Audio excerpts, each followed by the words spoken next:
Assalamualaikum warahmatullahi wabarakatuh. Saya Arum Prastiwi, staf dosen jurusan akuntansi Fakultas Ekonomi dan Bisnis Universitas Brawijaya.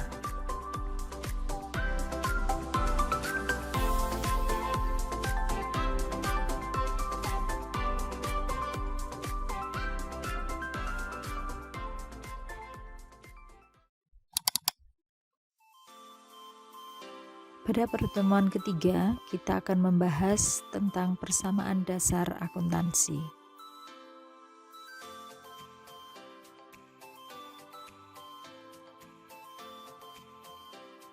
Capaian pembelajaran pada materi persamaan dasar akuntansi ini adalah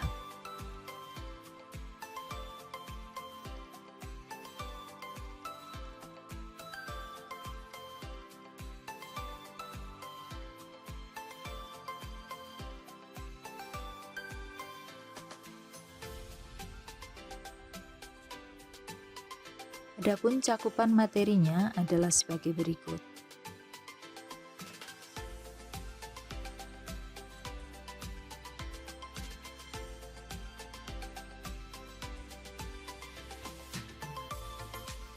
Proses pencatatan transaksi bisnis dilakukan dengan menggunakan sistem akuntansi yang merupakan suatu metode dan prosedur untuk mencatat dan melaporkan informasi keuangan yang disediakan bagi perusahaan atau suatu organisasi bisnis.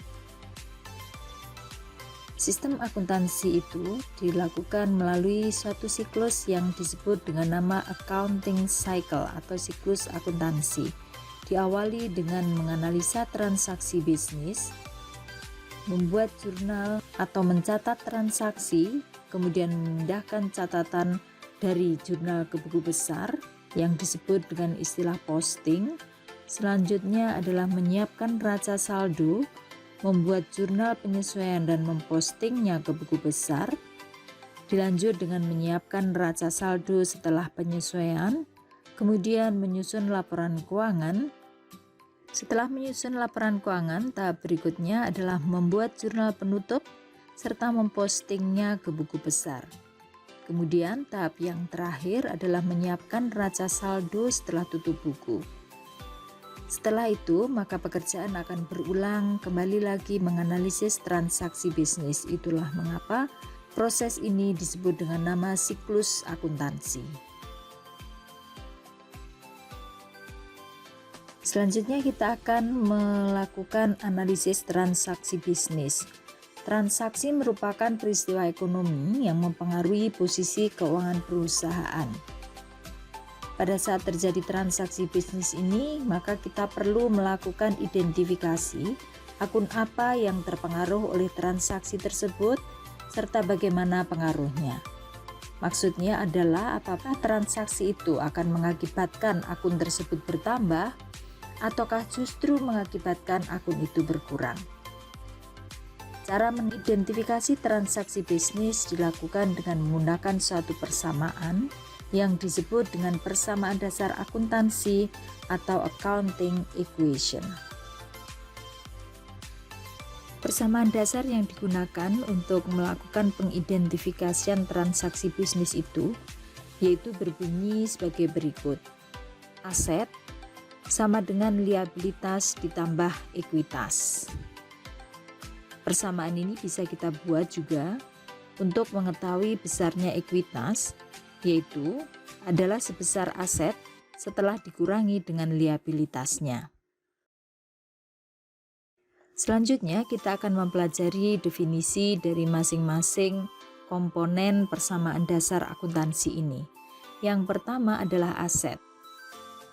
Berdasarkan kerangka konseptual pelaporan keuangan atau KKPK tahun 2019, yang dimaksud dengan aset adalah sumber daya ekonomi kini yang dikendalikan oleh entitas sebagai akibat peristiwa masa yang lalu. Sumber daya ekonomi adalah hak yang memiliki potensi menghasilkan manfaat ekonomi. Menurut PSAK 1 tahun 2014, aset bisa diklasifikasikan menjadi dua, yaitu aset lancar dan aset yang tidak lancar. Untuk mengkategorikan sesuatu menjadi aset lancar adalah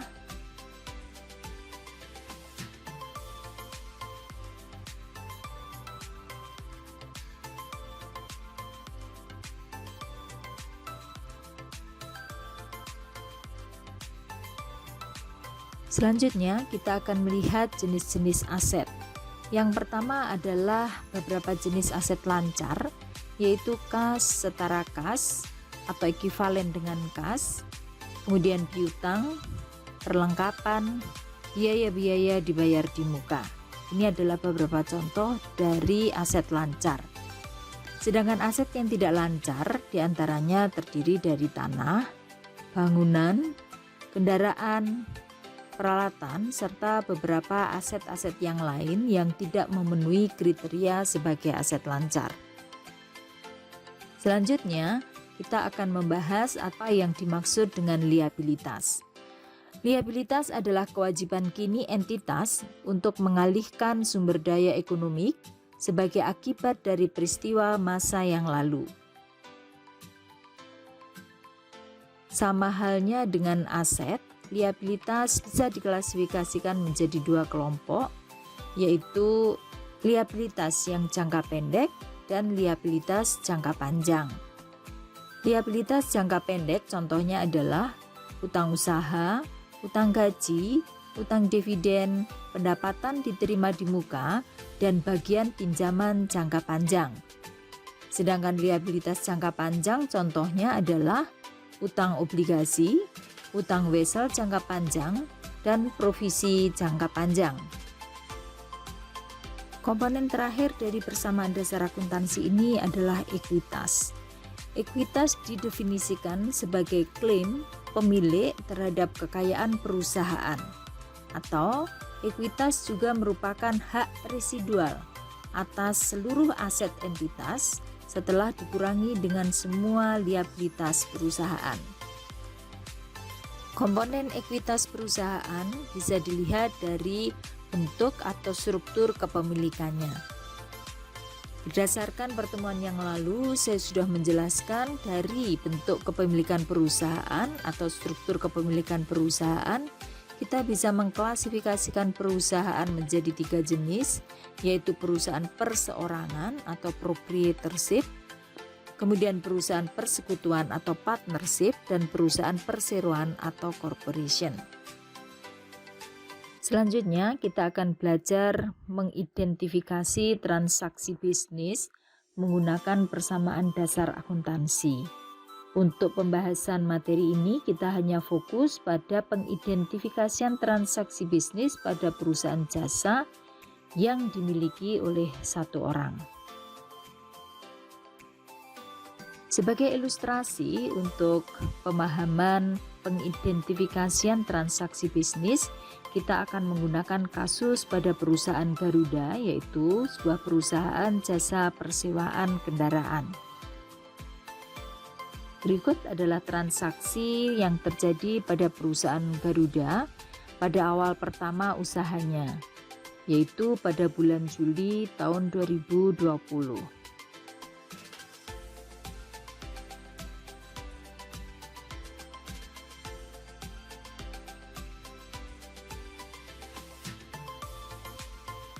Kita akan melakukan analisis transaksi dari masing-masing transaksi bisnis yang tadi sudah dipaparkan.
Berikut adalah ringkasan persamaan dasar akuntansi dari seluruh transaksi bisnis yang sebelumnya sudah kita identifikasi.